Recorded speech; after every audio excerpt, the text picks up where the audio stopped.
Hello दोस्तों, तो finally आज हम माई लवली जर्नी के लास्ट एपिसोड में आ गए हैं, जो कि एक कमाल की हीलिंग जर्नी रही है अभी तक के एपिसोड्स में। So without wasting any time, let's start the explanation of episode 10। कहानी की शुरुआत होती है पास्ट के कुछ इवेंट्स से, जहाँ रीम एंड यून चाय एक टाइम में बेस्ट फ्रेंड हुआ करती थी। एंड एक्चुअली में रीम एक विलेज एरिया से सियोल आई थी, इसलिए उस टाइम में यून चाय उसकी बहुत बड़ी सपोर्टर थी। वो उसे एक शॉपिंग मॉल ले आती है, उसके लिए अच्छे अच्छे कपड़े खरीद देती है एंड फिर वो अपने लिए भी बेस्ट ड्रेस सिलेक्ट करती है। बट वो ड्रेस सिलेक्ट करती है जो इस मॉल में सबसे ज्यादा एक्सपेंसिव हो, लिमिटेड एडिशन हो एंड न्यू अराइवल हो। मतलब उसे हमेशा से ही बेस्ट चाहिए था। एंड वो रीन को समझाती भी है कि सोसाइटी हमेशा बेस्ट को ही याद रखती है। ऐसे लोग जो हमेशा अटेंशन या मेन लीड चाहते हैं, उनका नेगेटिव साइड ये होता है कि वो बहुत सेल्फ सेंटर्ड लग सकते हैं, हर बात में अपनी इम्पोर्टेंस दिखाना चाहते हैं एंड दूसरों के एफर्ट्स को इग्नोर कर देते हैं। उनको लगता है कि अगर वो टॉप पे नहीं रहे तो लोग उनको भूल जाएंगे, इसलिए वो हर जगह कंट्रोल लेना या सबसे ऊपर दिखना चाहते हैं। ये एटीट्यूड कभी कभी उनको एरोगेंट, इनसिक्योर और लो एम्पैथी वाला बना देता है, जिससे टीम वर्क और रिलेशनशिप्स दोनों पे बुरा इफेक्ट पड़ सकता है। एंड ऐसा होता भी है। मतलब आज के डेट में यून चाय अपनी रिलेशनशिप बचा नहीं पाई। लेट्स सी, अब कहानी फिर प्रेजेंट में आती है, जहाँ एक ब्रॉडकास्टिंग डील को डिस्कस करने सांग सिंह एंड रीम पहुंच जाते हैं उस प्रोड्यूसर के पास। एंड यहाँ वो प्रोड्यूसर कहता है कि वो रीम के साथ सिवान को भी कास्ट करेगा, जिससे उसकी कंपनी को बहुत व्यूज मिलेंगे। बट सांग सिंह को ये आइडिया पसंद नहीं आता, क्योंकि लास्ट मीटिंग में वो रीम को एक सोलो कास्ट के लिए असाइन किए थे, बट अब वो दो लोगों को कास्ट कर रहे हैं एंड वो भी रीम का एक्स लवर को। इसलिए एक गार्डियन की तरह वो रीम के सेंटिमेंट्स का ख्याल रखते हुए इस डील से कम्प्लीटली डिनाई कर देते हैं। बट वो अपनी डिफेंस में कहता है कि उसने सिर्फ फीमेल सोलो की बात की थी एंड ऐसा भी इतना बड़ा सेलेब अगर हमारे साथ काम करे तो फिर प्रॉब्लम ही क्या है। फाइनली रीम इन सब चीजों के लिए अग्री हो जाती है और वो सांग सिंह से कहती है कि मुझे कोई प्रॉब्लम नहीं है, लेकिन उसे रीम की फिक्र है एंड वो रीम को अकेले इस ब्रॉडकास्टिंग में नहीं जाने देना चाहते। इसलिए वो यॉन सियोक को लेके आते हैं अपने साथ और कहते हैं कि यॉन सियोक भी रहेगा जब हम इस डील को फाइनल करेंगे। अब इस डील के बाद फाइनली रीम ब्रॉडकास्टिंग के लिए फिर से प्रिपेयर होती है, यानी अब उसे वापस से कैमरा के सामने आना है। इसलिए वो अपने लुक्स को और अपने शेप को ध्यान में रखती है और अपना फेशियल करवाती है, वर्कआउट करती है। उसके साथ योहाना भी रहती है। अब ऐसा लग रहा था कि रीम की लाइफ फिर से ट्रैक में आ गई है। मतलब उसे ब्रॉडकास्टिंग के ऑफर्स आ रहे हैं, वो फिर से कैमरा में आ रही है, अपने लुक्स, अपने शेप को भी इम्प्रूव कर रही है। सब कुछ सही लग रहा होता है, तभी एक ट्विस्ट आता है। एक आर्टिकल पब्लिश होता है जिसमें यून चाय ने सुसाइड अटेम्प्ट की कोशिश की है एंड इसके पीछे की वजह जरूर उसका ब्रेकअप ट्रॉमा है। एंड कुछ आर्टिकल्स में डायरेक्ट रीम को ब्लेम किया जा रहा है कि उसने उसके बॉयफ्रेंड को छीन लिया। एंड एक आर्टिकल में तो किसी ने प्रूफ भी दिया है कि सिवान और रीम दोनों ने एक ही जैसे रिंग पहने हैं। इसका मतलब मेन कल्प्रिट रीम ही है। एंड यून चाय एक बहुत बड़ी सेलिब्रिटी थी, इसकी वजह से उसकी फैन फॉलोइंग भी बहुत है। इसलिए एक फैन ने और फैन की ग्रुप ने रीम के ऑफिस के बाहर खड़े करके नारे लगाने शुरू कर दिए। एंड ये सब कुछ खिड़की से चुपचाप सांग सिंह एंड यॉन सियोक दोनों देख रहे होते हैं। उन्हें समझ ही नहीं आ रहा था कि हम क्या करें। बस यॉन सियोक आज रीम को घर से बाहर निकलने मना करते हैं एंड वो सोचते हैं कि ये किस तरह की पॉपुलैरिटी है, बिना पूरी स्टोरी जाने फैंस ऐसे ही उतर गए हैं रोड में। उसके बाद सांग सिंह रीम के घर चले जाते हैं और पूछते हैं, तुमने खाना खाया? रीम कहती है कि इतनी टेंस सिचुएशन में आपको खाने की पड़ी है। एक्चुअली में वो रीम को सिर्फ स्टेबल करना चाह रहे थे, क्योंकि यून चाय की सुसाइड अटेम्प्ट की खबर से रीम का नाम बहुत बदनाम हो चुका था और जिसके कारण रीम की ब्रॉडकास्टिंग वाली शो को भी अभी होल्ड में रख दिया गया था। अब बेचारी रीम यहाँ रोने लगती है एंड सांग सिंह को पूछती है कि उसकी यहाँ पर क्या ही गलती है। मतलब ब्रेकअप होता है सिवान और यून चाय के बीच, बट इम्पैक्ट और कॉस्ट उसे पे करना पड़ रहा है, यानी कि रीम का करियर अब खत्म होने की कगार पे आ चुका था। बेचारी की यहाँ पर तो कोई गलती ही नहीं थी और वो भी इस बात से बहुत ज्यादा वरीड, पेनफुल और हार्ट ब्रोकन फील करती है। तभी उसे सांग सिंह याद दिलाते हैं वो लाइन जो 15 साल पहले रीम ने सांग सिंह को कहा था कि अगर कोई समुद्र में खो जाए तो फिर वो अपने आप को कैसे ढूंढेगा, क्योंकि पूरा समुद्र तो एक जैसा ही दिखता दिखता है। अगर दोस्तों आप लोगों ने कभी समुद्र देखा हो तो समुद्र के सेंटर में यदि आप हो तो आपको चारों तरफ पानी ही पानी दिखेगा, आपको समझ ही नहीं आएगा कि रास्ता किधर है। लेकिन ये क्वेश्चन सिर्फ समुद्र पर नहीं था बल्कि एक मेटामॉर्फिकल की तरह पूछा गया था, जिस पर रीन का आंसर था कि अगर तुम खुद को खोया हुआ महसूस करते हो तो अपना लाइट हाउस ढूंढो। लाइट हाउस मतलब तुम्हारा पर्पस, तुम्हारा एंकर, वो चीज जो तुम्हें गाइड करे। जब तुम लाइट हाउस तक पहुंच जाओगे तो सिर्फ तुम्हें नहीं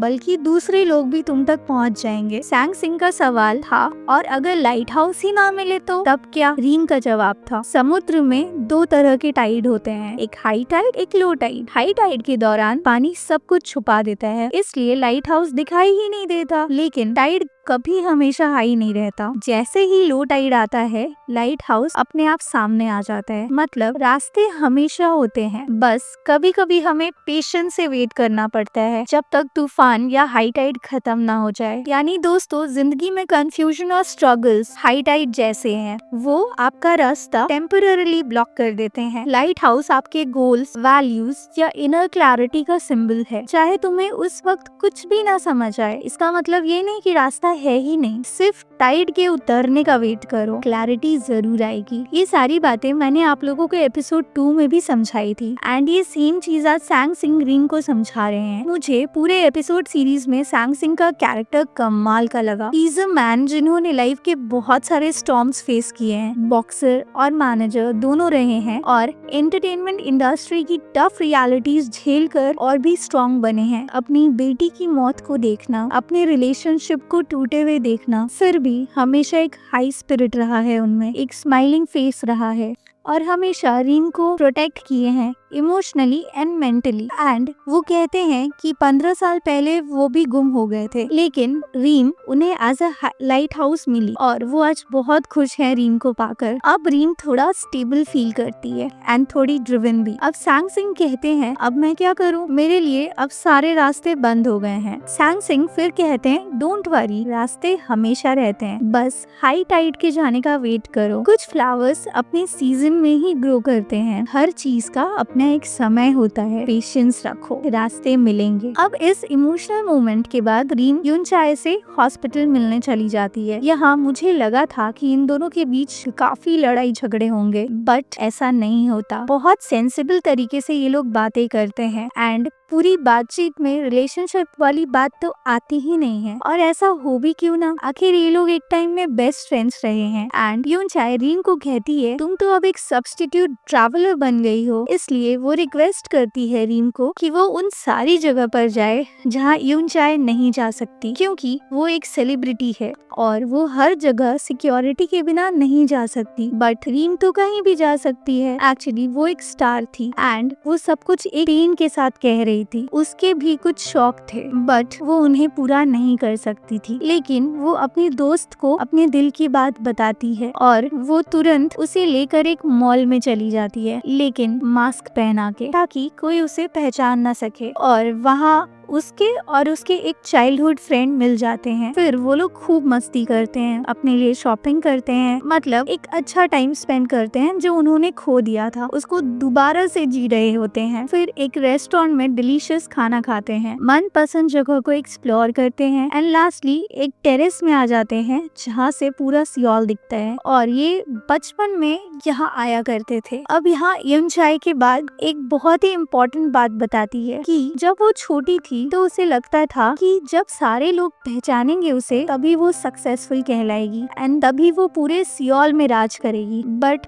आज के डेट में उसने सब कुछ अचीव कर लिया है, फिर भी उसकी लाइफ में हैप्पीनेस नहीं है। क्यों नहीं है, वो ये क्वेश्चन पूछती है अपने आप से। वो कहती है कि सब लोग सक्सेसफुल होने की बात करते हैं, आखिर ये सक्सेस होता क्या है? क्या सियोल की रिवर पे एक पेंट हाउस खरीद लेना ये सक्सेस है, या फिर कोई एक्सपेंसिव कार खरीद लेना? उसे हमेशा सक्सेसफुल बनना था, इसलिए वो हमेशा सबसे टॉप सबसे बेस्ट चीजों को अचीव करने के पीछे रहती थी, जैसा कि हमने एपिसोड के स्टार्टिंग में भी देखा था। बट ऐसा करने से वो हमेशा इनसिक्योर ही फील करी है। शायद इन्हीं सब चीजों के लिए आज वो अपना रिलेशनशिप भी नहीं बचा पाई। एंड फिर से उसे अपने चाइल्डहुड डेज याद आने लगते हैं कि जब वो देर रात तक चैटिंग करती थी, पैसे सेव करके शॉपिंग करने जाती थी, अपने पसंद का खाना खाती थी। इन सब चीजों को आज वो बहुत मिस करती है। दोस्तों, इन सारी चीजों को रीम सोचने लगती है कि उसने हमेशा यून चाय की लाइफ का ही सपना देखा था। वो उसके जैसा ही बनना चाहती थी, उसके जैसी लीड डांसर बनना चाहती थी, सेलिब्रिटी बनना चाहती थी। मतलब इतना सक्सेसफुल होने के बाद भी यून चाय अपनी लाइफ से खुश नहीं थी। आखिर ये सक्सेस होता क्या है जिससे आपको हैप्पीनेस मिले? उसके बाद यॉन सियोक एक वीडियो एडिट करते हैं, रीम को दिखाते हैं, जहाँ पर वो डिलीटेड फुटेज को ही एडिट करके वो वीडियो बनाए हैं। एंड जिसे देखकर रीम काफी खुश हो जाती है, क्योंकि उन डिलीटेड फुटेज में रीम की ओरिजिनल स्माइल थी, उसके ओरिजिनल एक्सप्रेशंस थे। बट ऑन कैमरा उसको फेक एक्सप्रेशंस देने पड़ते हैं, फेक स्माइल दिखानी पड़ती है, जिसे देखकर वो काफी खुश हो जाती है इन सब मेमोरीज को दोबारा याद करके। एंड यॉन सियोक ने एक वीडियो उसके फादर का भी दिखाया,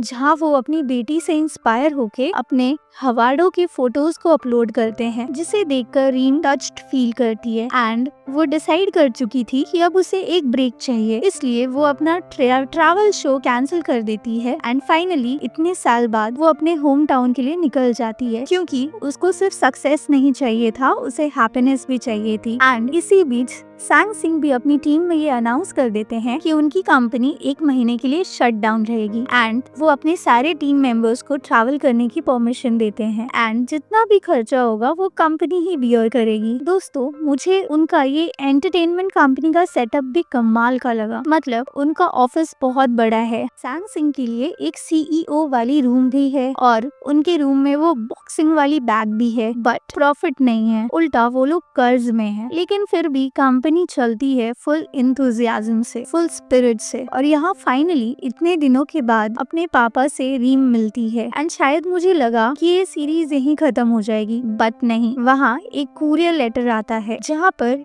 एक आदमी जेल में है और वो चाहता है कि रीम उनके लिए एक सब्स्टिट्यूट ट्रिप करे, यानी कि फिर से सीजन 2 आने की पॉसिबिलिटी दिख रही है मुझे यहाँ। तो दोस्तों, मुझे ये सीरीज काफी पसंद आई। माई लवली जर्नी एक हार्ट वार्मिंग के ड्रामा है जो ट्रैवल, हीलिंग और सेल्फ डिस्कवरी के थीम्स को ब्यूटीफुली एक्सप्लोर करता है। सीरीज में हम रीम, सांग सिंह और उनके साथ जुड़े कुछ और कैरेक्टर्स की स्टोरीज देखते हैं, जहाँ हर कोई अपने स्ट्रगल से लड़ते हुए नए रास्ते और खुद के मीनिंग को ढूंढता है। शो का पेस काम है और हर एपिसोड तुम्हें एक छोटा लाइफ लेसन देता है, जैसे लाइट हाउस और टाइड का सीन, जो सिखाता है कि क्लैरिटी हमेशा होती है, बट कभी कभी पेशेंस से वेट करना पड़ता है। Scenic locations, relatable emotions and थोड़ा सॉफ्ट रोमांस इसको एक परफेक्ट कंफर्ट वॉच बनाता है। अगर आपको इमोशनल येट होपफुल ड्रामास पसंद है तो माई लवली जर्नी की पूरी सीजन आप जरूर देखिएगा। ये आपको इंस्पायर करेगी आपकी खुद की जर्नी को इम्ब्रेस करने के लिए। Thank you so much for being our family on रिकैपिका। Thank you.